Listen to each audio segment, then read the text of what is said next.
And you're living your life right now, and you're seeing people who don't put God first. And you're seeing people who don't live their life to please the Lord. And it seems like they're being blessed and prospered.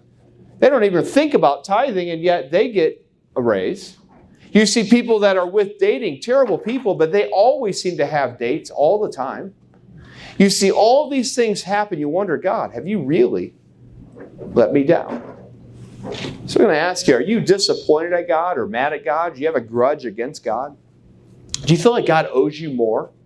Do you feel like right now God has just let you down and you're taking the step of faith in your life, or you recently became a Christian, or maybe you've been a Christian a long time and you're really trying to say, God, I'm putting my life in your hands. I'm going to live my life to please you, and God is letting you down and not giving what you're asking for.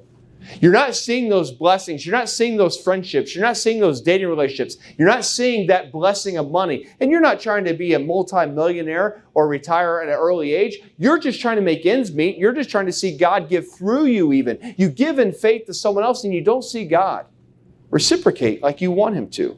And you get so frustrated when that happens.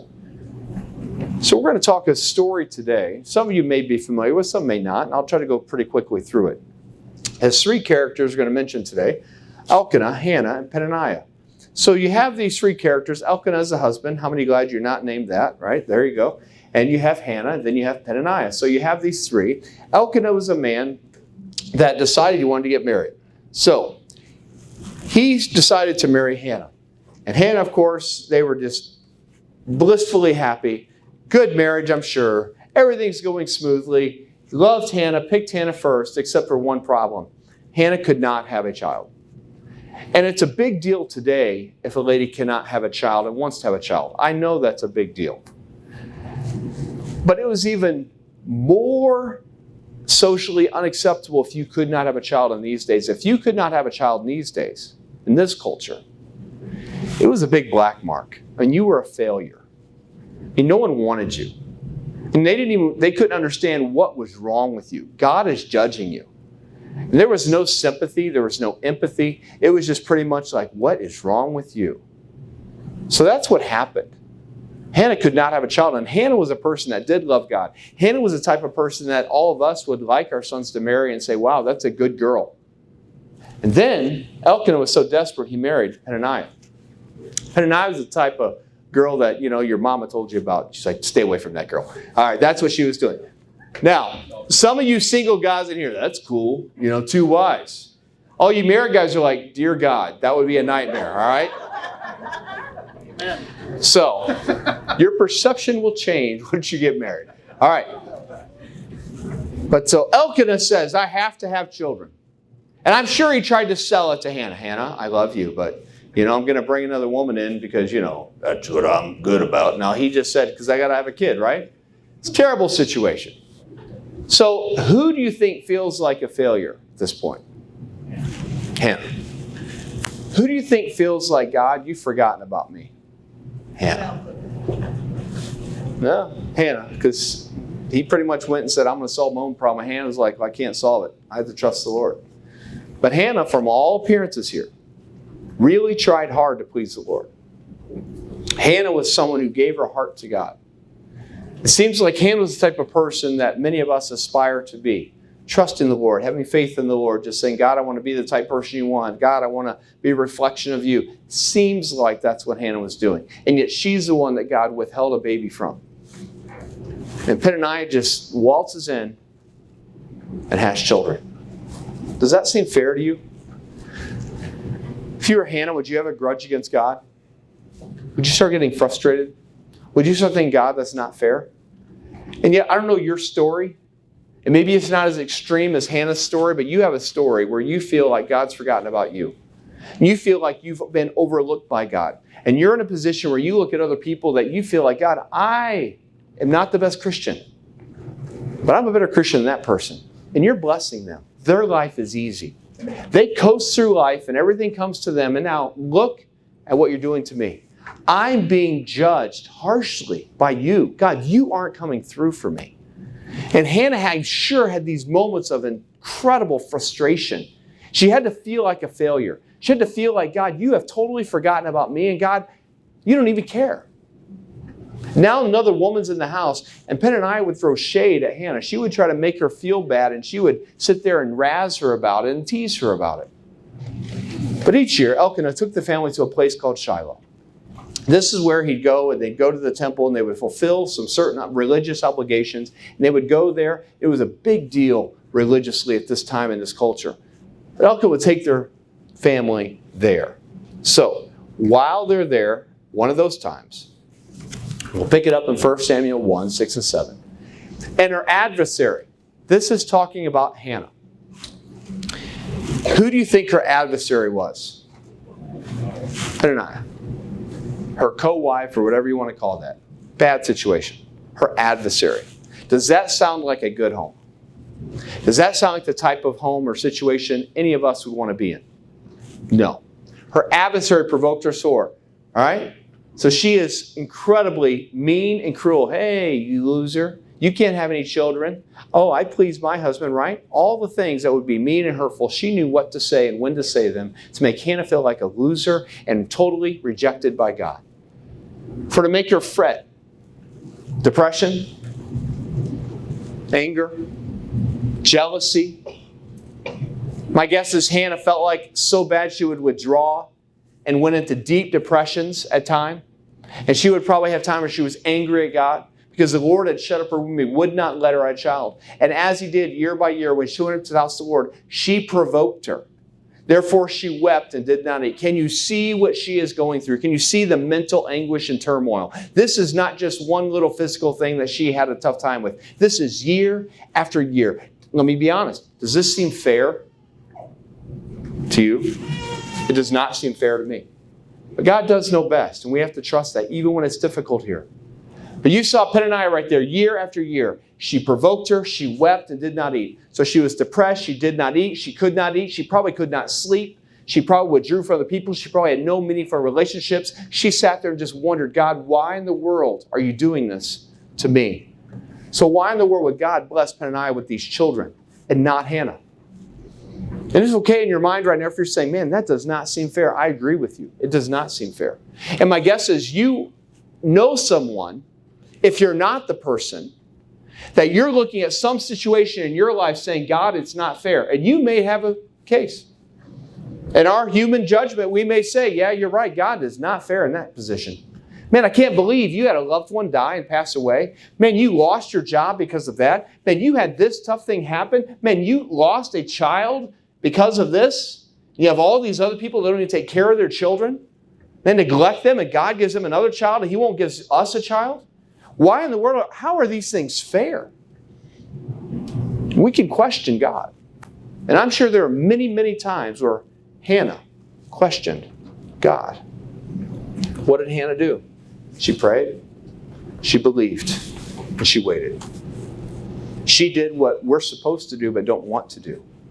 She did what we're supposed to do but we don't like to do. She did what many times I have failed to do. She kept her faith in God. She said, God will come through. So Elkanah, generally a good man, I guess he had a problem here. We brought Peninnah in, but that was the culture at that time. Loves his wife, but he asked a dumb question.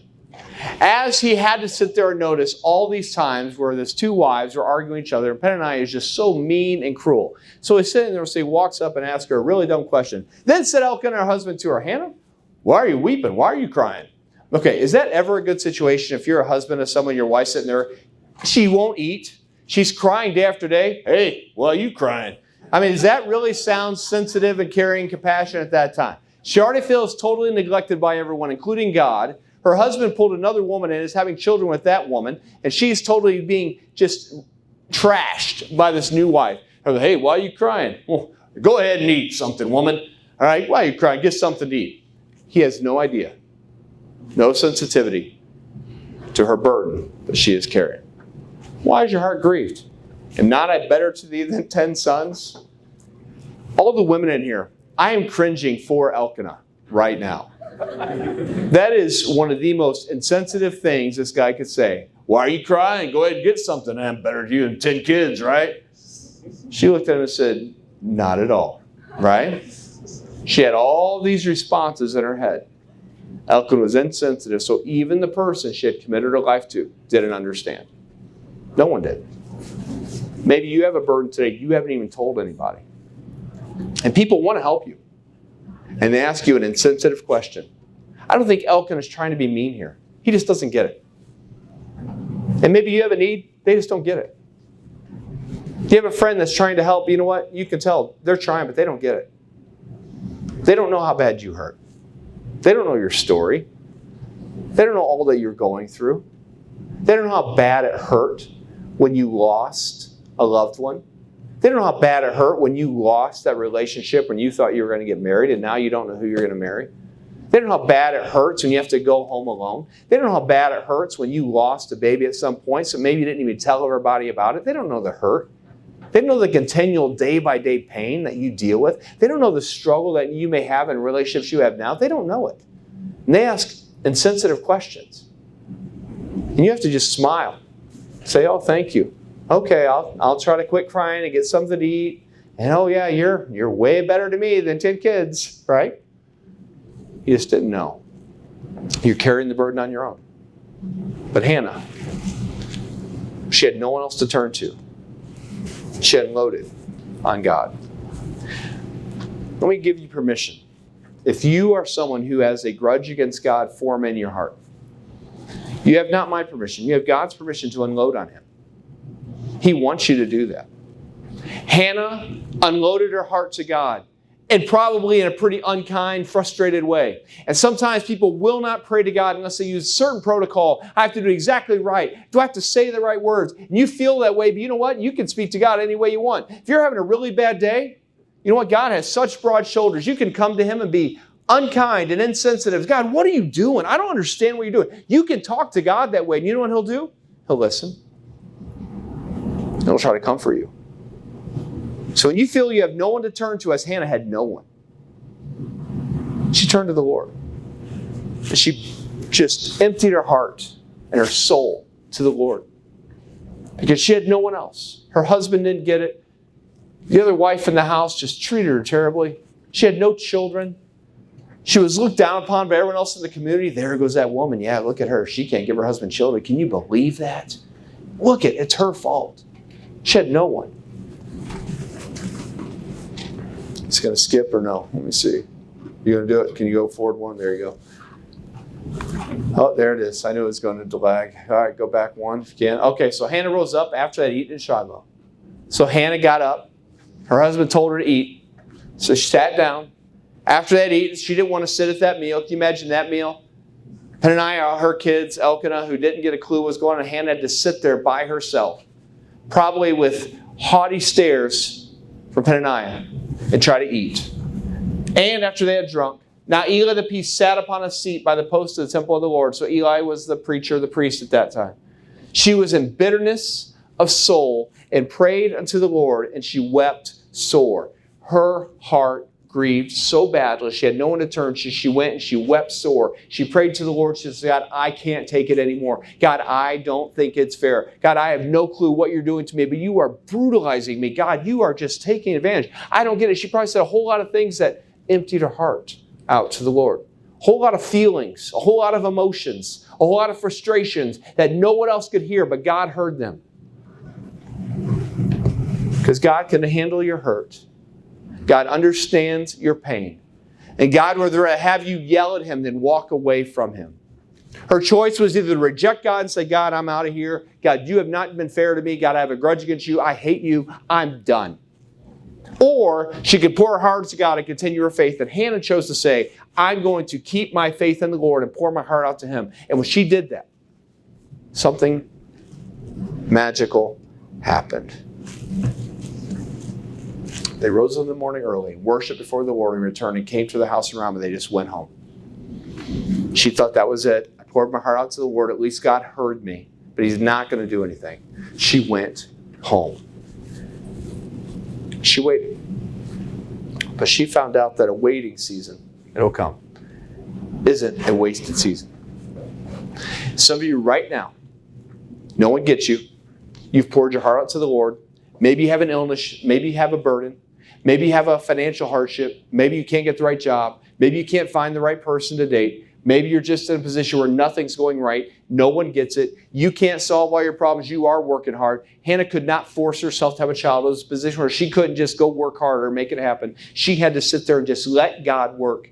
And she had to believe and say, God, I'm not going to walk away from you. I'm going to keep my faith in you. Some of you are deciding right now, am I going to keep my faith in God or am I going to walk away from God? God wants you to bare your heart to Him and keep your faith in Him. Am I telling you something I like to teach you? No, I don't.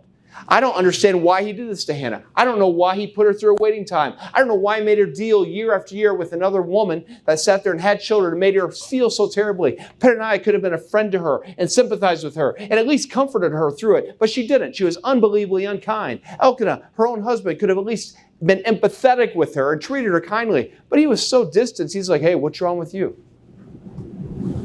But she waited patiently and had faith. He rose up in the morning early and worshipped before the Lord and returned and came to the house to Ramah. And Elkanah knew Hannah's wife, and the Lord remembered her. Finally, the Lord said, now's the time. And He gave her a son. And after she gave her a son, which she gave back to the Lord, his name was Samuel. Do you know the name of the book we're reading in today? Samuel, named after her son. And then she had other children after that. But she had to endure a brutal time of life. She had to endure a very lonely time of life. She had to endure a time when no one understood her.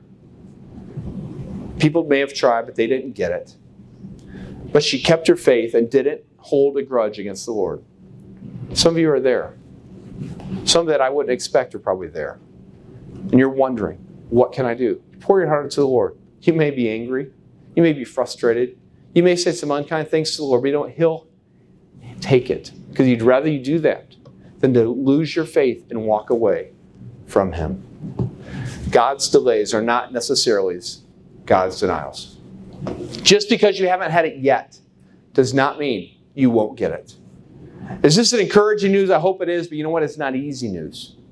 I want it to be encouraging, but I wish I could tell you it's going to happen today. I wish it's going to happen tomorrow. It's going to happen right around the corner. But it may be a little while. It may be a position where you have to sit there and wait because God's delays don't mean He's denying you. And Hannah had to have faith and say, it's going to happen at some point. God is still in control. God is still someone who is going to remember me at some point. And she never lost hope and never lost faith. And God did remember her.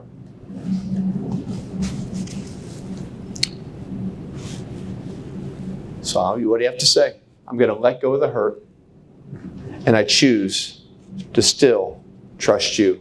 Some people may be fighting depression. Maybe you can't find any peace. Maybe you fought your anger against God. Maybe you look at your life and you thought it was going to be a charmed life because you put your faith in the Lord.